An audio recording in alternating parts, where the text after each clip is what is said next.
Bénissons le Seigneur pour ce temps qu'il nous donne dans notre école des disciples de Front. Nous sommes à notre 34e séance où nous parlons de la 11e qualité d'un disciple de Front. Nous avions dit que c'est quelqu'un qui vit selon le temps d'en haut. Et nous sommes en train de comprendre des choses importantes où nous nous sommes dit que nous sommes vraiment au temps de la fin. Et le Seigneur nous a vraiment attesté cela dans sa parole. Et comme ses disciples voulaient savoir exactement le jour et l'heure, le Seigneur pouvait leur dire que cela il ne pouvait jamais leur accorder cela. C'est dans la discrétion de Dieu lui-même. Et nous avions dit, même le temps lui-même sera surpris parce que le temps, c'est une créature de Dieu. Et à la place, le Seigneur pouvait donner des signes précurseurs, pouvait vraiment montrer que si ces choses-là commencent à se manifester, c'est que nous sommes réellement arrivés au temps de la fin. Nous avions vu, le premier signe, c'était l'apostasie. Et le deuxième, nous avons vu la manifestation de l'esprit du temps de Noé et de Lot. Aujourd'hui, nous voulons voir un troisième signe précurseur. Il s'agit de la séduction. Matthieu chapitre 24, versets 4 et 5, nous lisons « Jésus leur répondit, prenez garde que personne ne vous séduise, car plusieurs viendront sous mon nom, disant, c'est moi qui suis le Christ, et ils séduiront beaucoup de gens. » Et nous prenons 1 Timothée chapitre 4 verset 1. 1 Timothée chapitre 4 verset 1. Mais l'Esprit dit expressement que dans le dernier temps, quelques-uns abandonneront la foi pour s'attacher à des esprits séducteurs et à des doctrines de démons. Et nous ajoutons 2 Timothée chapitre 3 et le verset 8 à 9. De même que Janès et Jambres s'opposèrent à Moïse, de même ces hommes s'opposent à la vérité, étant corrompus d'entendement, réprouvés en ce qui concerne la foi. Mais ils ne feront pas de plus grands progrès. Leur folie sera manifeste pour tous, comme le fut celle de ces deux hommes. Et enfin, nous prenons Hébreux chapitre 5, verset 14. Hébreux 5, 14. Mais la nourriture solide est pour les hommes faits, pour ceux dont le jugement est exercé par l'usage à discerner ce qui est bien et ce qui est mal. Voyons ici le Seigneur présentant le signe précurseur et il a souligné cette dimension de la séduction. Et il pouvait mettre en garde ses disciples comme pour leur dire, ne vous étonnez pas, il y aura des gens qui viendront se présentant eux-mêmes comme étant de Christ jusqu'à séduire beaucoup de gens. Et donc, nous voyons déjà ces signes au milieu de nous. Et donc, nous pouvons dire réellement que nous sommes au temps de la fin. Il y a des gens, ils se présentent eux-mêmes que c'est moi le Christ, c'est moi l'envoyé de Dieu. Et il attire beaucoup de foules. Et les gens peuvent s'incliner devant lui, ils peuvent faire autant de choses que cet homme peut leur demander sans objection. Et donc ce sont des esprits séducteurs, ce sont des gens qui pratiquent des doctrines de démons. En réalité, nous voulons comprendre que ce sont des esprits qui agissent dans toutes ces personnes et qui commencent à le pousser à faire des choses comme des gens qui sont déjà pris en otage, envoûtés, égarés, et ils commencent à faire des choses, et se disant eux-mêmes qu'ils étaient le Christ. Et donc nous allons comprendre que ces gens sont en train d'opérer, même avec des prodiges, même avec des miracles. Ils font autant de choses, en réalité, pour séduire les esprits faibles. Des gens dont leurs esprits sont aussi préparés à recevoir des choses qui ne sont pas de Dieu. C'est-à-dire, ils ont une démangeaison d'entendre les choses qui leur plaisent. Et toutes ces choses se font par ruse.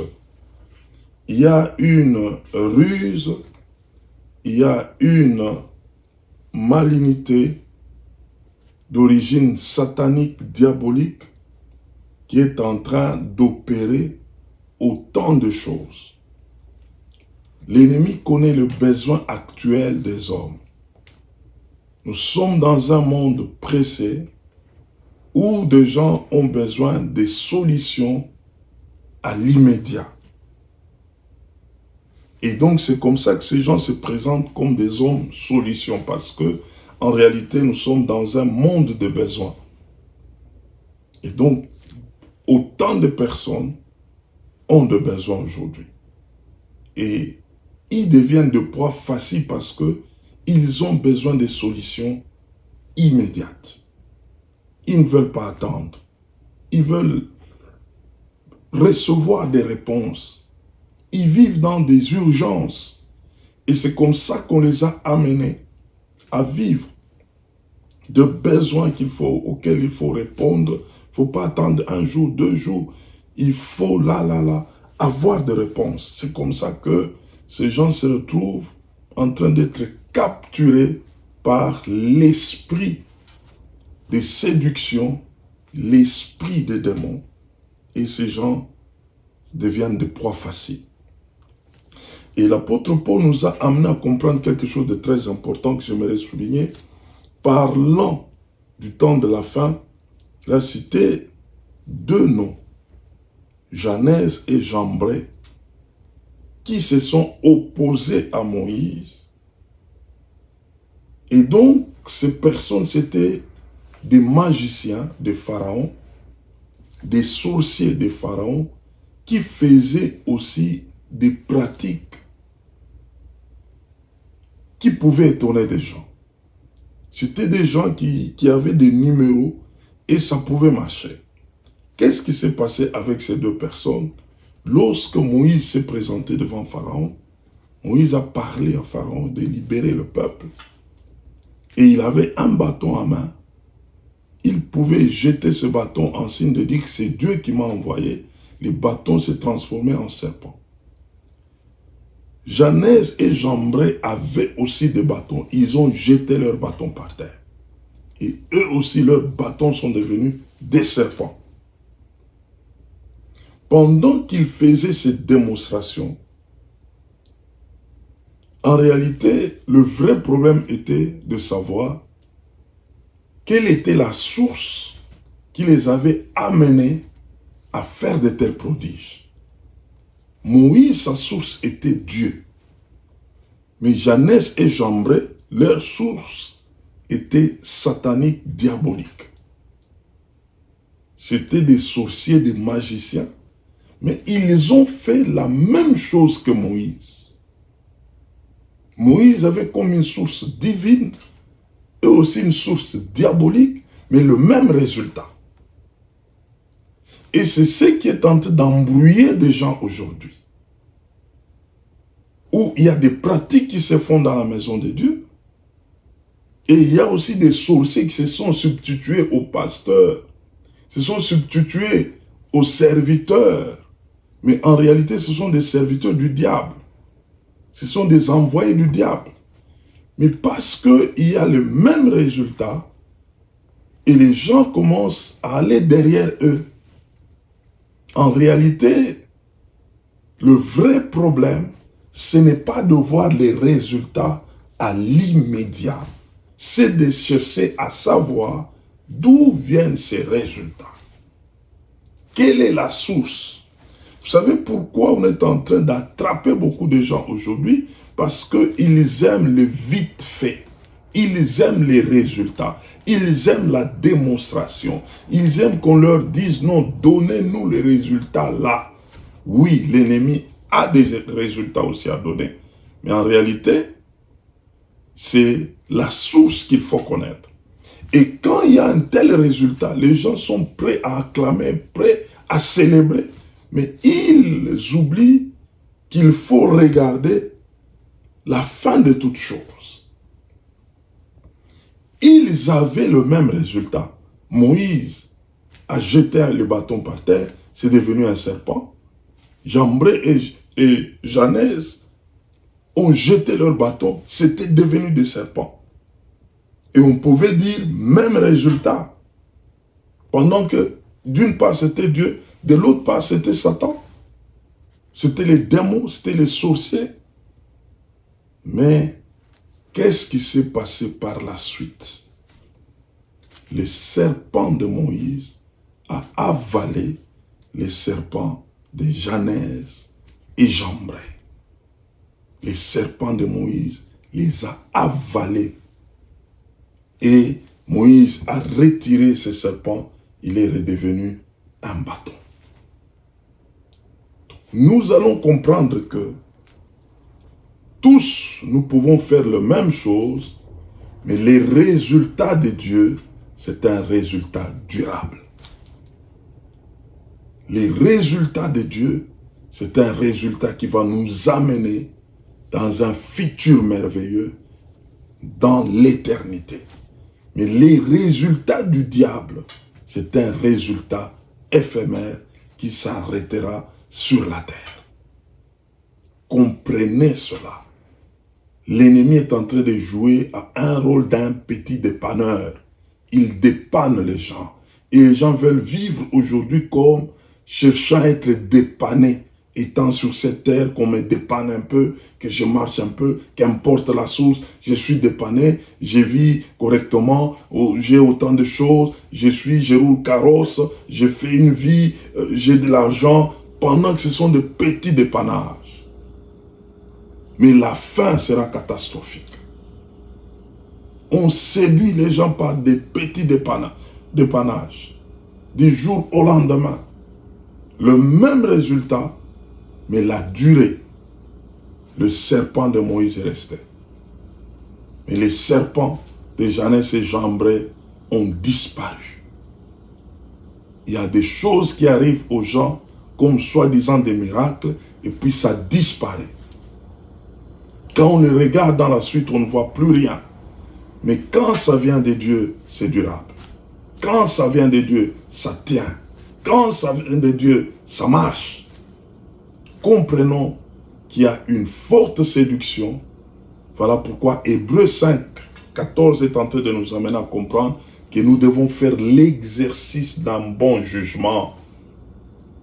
Un jugement qui est basé sur le discernement. Savoir si telle chose est en train d'être faite, ce n'est pas seulement ça, les résultats qui comptent, mais c'est la source. Voyons la source, c'est quelle source? Parce que si la source n'est pas de Dieu, c'est un résultat éphémère. Il va disparaître. Mais si la source est de Dieu, les résultats vont demeurer et ça va avancer le plus longtemps possible. Et Dieu n'est en compétition jamais, jamais avec le diable. Jamais. Dieu ne peut pas les mesurer en disant « fais là, et démontre que tu es Dieu ». Non, non, non, non. Ça ne marche pas comme ça avec Dieu. Dieu peut prendre tout son temps parce qu'il est Dieu. Il n'agit jamais par pression. Il n'agit jamais parce que le diable a fait et lui doit démontrer qu'il est Dieu. Il dit dans sa parole « Sachez que je suis Dieu ». Et cela suffit. Nous devons comprendre que nous sommes au temps de la séduction et le monde a des besoins immédiats et l'ennemi en profite pour chercher à lui donner des réponses, mais des réponses éphémères. Comprenons que nous devons exercer le discernement. Parce que ces choses sont légion aujourd'hui. Et sans le discernement, nous risquerons de tomber dans le piège de l'ennemi. Que Dieu bénisse sa parole. Nous voulons prier. Seigneur, merci pour ce temps que tu nous as donné. Merci, ô notre Dieu, de nous amener à exercer le bon jugement, le discernement, afin de savoir ce qui vient de toi et ce qui ne vient pas de toi. Merci, Seigneur. Merci, Seigneur, de toucher ceux-là qui ne te connaissent pas encore, afin qu'ils confessent le Romains 19. Merci de l'impacter positivement. Au nom puissant de Jésus-Christ, nous avons ainsi prié. Amen.